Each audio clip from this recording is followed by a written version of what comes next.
নমস্কার বন্ধুরা, সাবিত্রীর রান্নাঘরে স্বাগতম। আমি আজকে বানাচ্ছি কাতলা মাছের তেল ঝাল। রেসিপিটা একবার দেখে নিন। এখানে আমি কাতলা মাছের 4 পিস নিয়েছি, ধুয়ে ভালো করে পরিষ্কার করে নিয়েছি। এতে দিয়ে দেবো একটু সর্ষের তেল, লবণ,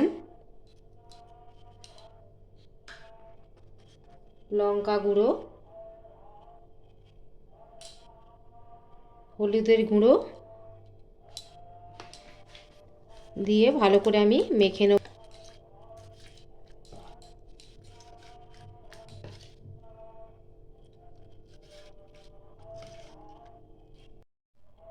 এখানে আমি আদা আর জিরে বাটা 1.5 চামচ নিয়েছি। একটু এতে লাল লঙ্কা দিচ্ছি, হলুদ দিচ্ছি ছোটো চামচের 1 চামচ, আর একটু ঝাল লঙ্কা 1 চামচ, পরিমাণ মতো লবণ দিয়ে আমি একটু গরম জল দিয়ে এটাকে একটু ভিজিয়ে রাখবো।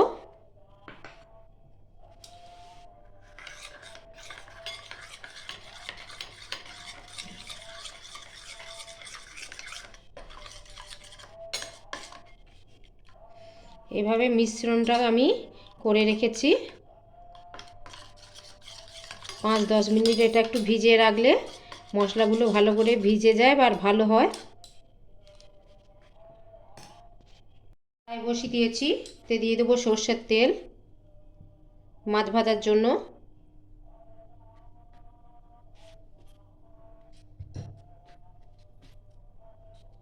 তেলটা একটু গরম হবে।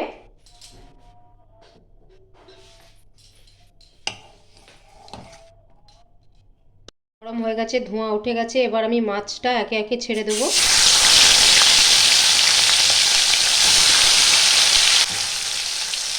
মাছগুলো একটু লাল লাল করে ভেজে নেবো আমি। এগুলো আবার আমার ভাজা হয়ে গেছে, আমি একে একে তুলে নেবো। আমি 4টে কাঁচা লঙ্কা নিয়েছি আর 4 চামচের 4 ভাগের 1 ভাগ আমি কালো জিরে নিয়েছি।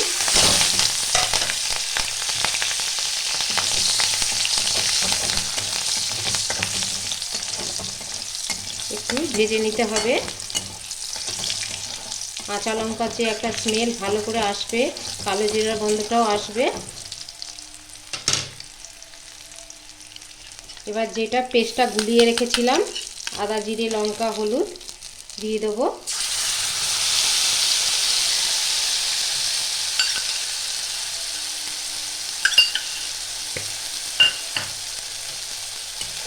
এটা একটু কষানো হবে। সাথেই দিয়ে দেবো কুচিয়ে রাখা একটা টমেটো।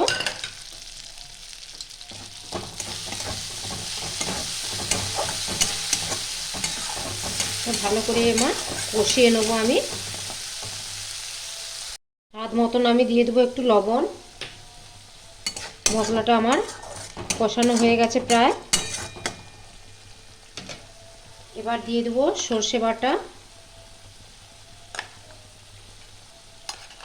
4 চামচের মতো, ছোটো চামচের।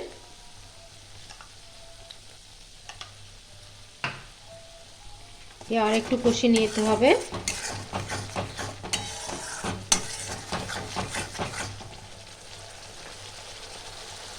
মশলাটা আমার কষানো হয়ে গেছে, এবার দিয়ে দেবো জল।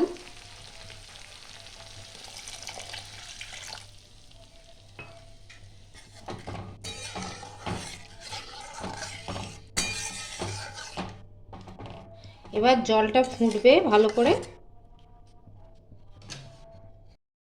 আমার ঝোলটা ফুটে গেছে ভালো করে। এবার দিয়ে দেবো মাছগুলো একে একে।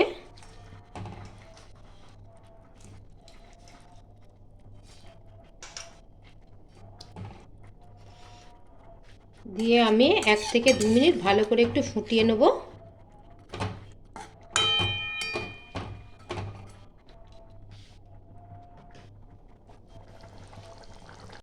মাছটা ভালো করে আমার ফুটে গেছে। এবার আমি দিয়ে দেবো সর্ষের তেল একটু। একটু ধনে পাতা,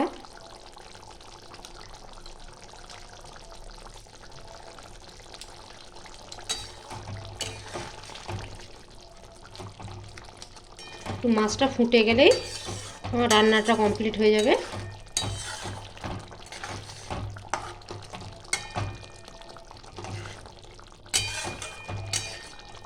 রান্নাটা এবার আমার হয়ে গেছে, এবার আমি নামিয়ে নেব।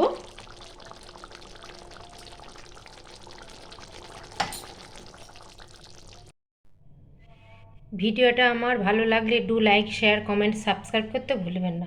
চলো দেখা হচ্ছে পরে রান্না নিয়ে। টাটা।